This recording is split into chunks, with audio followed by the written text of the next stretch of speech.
Hello, good afternoon, everyone.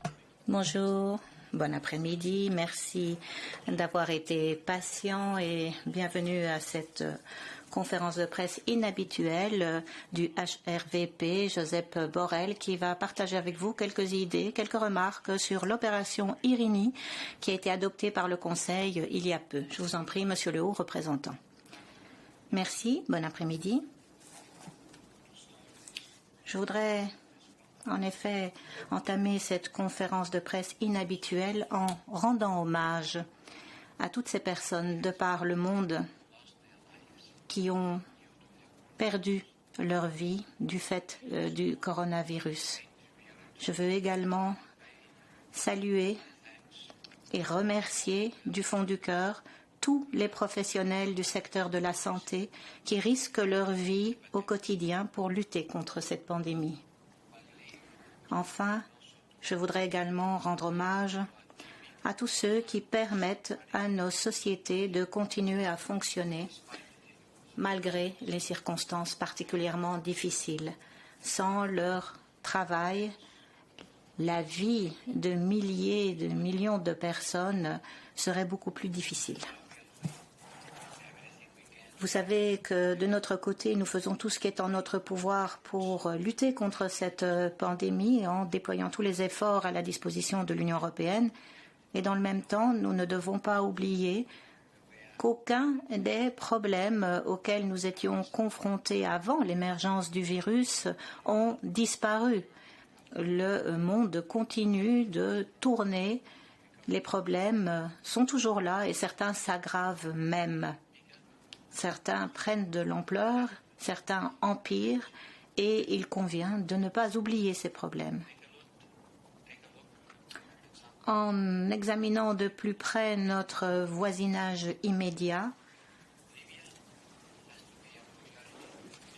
je constate que la Libye a toujours été une priorité de l'Union européenne et est une priorité de mon mandat. Au mois de janvier, nous avons tenu la conférence de Berlin qui a permis de créer une occasion importante. Malgré cela, la situation dans le pays reste très critique et demande une action urgente. Il y a à peine 6 semaines, nous avions pris un accord politique entre les États membres, à savoir lors du Conseil des affaires étrangères du mois de février.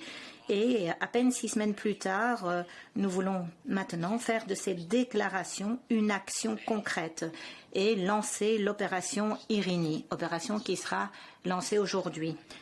Donc, les États membres ont finalement approuvé la procédure écrite après l'accord d'il y a 6 semaines et nous pouvons enfin lancer cette opération après avoir aplani toutes les difficultés techniques. C'est donc une bonne nouvelle et je tiens à remercier tous ceux qui ont rendu possible le lancement de l'opération après 6 semaines de négociations ardues, intenses sur la configuration de la mission, sur la façon de la mettre en œuvre avec les États membres. Je voudrais remercier tout particulièrement les fonctionnaires de l'Union européenne, toute institution confondue, pour le travail ardu qu'ils ont réalisé. Un travail qui n'a pas été facile, 6 semaines intenses, mais je suis ravie de pouvoir dire que finalement les États membres se sont mis d'accord sur tous les détails spécifiques nécessaires au lancement de l'opération Irini. Je pense que c'est une contribution importante de l'Union européenne qui vise à appuyer le processus politique, le processus dit de Berlin, visant à mettre un terme au conflit en Libye. Cela montre également que même en période de crise liée au coronavirus, nous restons conscients de nos responsabilités et nous voulons jouer un rôle important dans la promotion de la paix dans notre voisinage immédiat. Nous avons dit et répété à l'envi que la solution ne pouvait être que politique et passer par le respect de l'embargo de la livraison d'armes à la Libye promu par les Nations unies. La diplomatie, malheureusement, ne pourra pas être couronnée de succès si elle n'est pas flanquée d'action. Nous pensons que cette opération sera essentielle. Ce n'est pas, certes, la seule solution, mais c'est une partie importante de la solution qui permettra l'avènement d'un cessez-le-feu permanent. Le but principal d'Irini est de faire respecter l'embargo des armes des Nations Unies et sera mis en place conformément à la résolution prise par le Conseil de sécurité des Nations Unies. L'idée est de mettre un terme à ce flux d'armes à destination de la Libye et de contribuer à un cessez-le-feu durable. L'opération permettra de déployer des actifs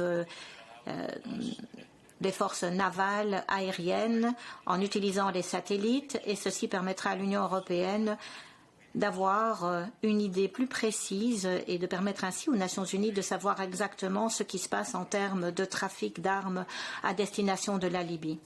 Cette opération Irini est différente quant à sa nature de l'opération Sophia qu'elle est appelée à remplacer.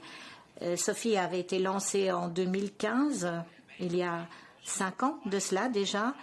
Le but principal de Sophie a été de lutter contre la criminalité organisée responsable du trafic des migrants.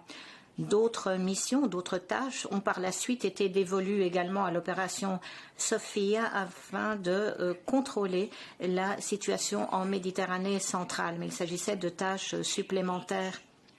Dans le cas d'espèce, l'opération Irini est lancée avec pour fonction première de contribuer à faire respecter l'embargo des armes à destination de la Libye. On a donc pris le revers, si vous voulez, de ces différentes actions liées aux missions pour mettre d'abord l'accent sur le contrôle de l'embargo et nous aurons également d'autres tâches secondaires qui viendront flanquer cette tâche primaire, à savoir prévenir le trafic de pétrole, d'autres activités liées à l'organisation criminelle et également lutter contre la traite des êtres humains. Mais le premier but, je le répète, de l'opération Irini est bien de faire respecter l'embargo des armes. Nous aurons cet après-midi une conférence qui portera sur la constitution des forces liées à l'opération Irini. Chaque État membre présentera tour à tour les actifs qu'ils mettront à disposition de cette opération.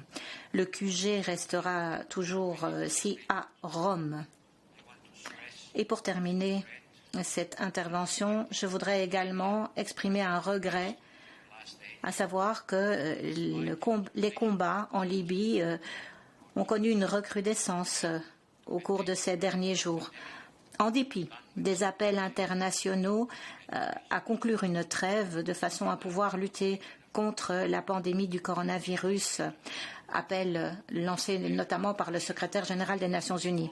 Nous ne pouvons pas nous permettre de mener deux guerres en même temps. Voilà pourquoi il est absolument essentiel de faire tout ce qui est en notre pouvoir pour mettre un terme à ce conflit et de lutter contre le coronavirus, en ce compris en Libye. Voilà pourquoi je pense que l'opération Irini pourra également nous aider à cette fin. Je pourrais également vous parler davantage de la situation sur le front du coronavirus et de nos efforts pour aider l'Afrique à lutter à son tour contre cette pandémie.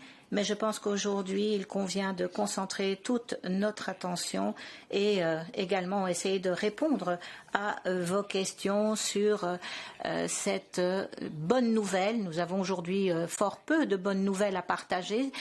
Cette opération Irini est une bonne nouvelle et je tiens à remercier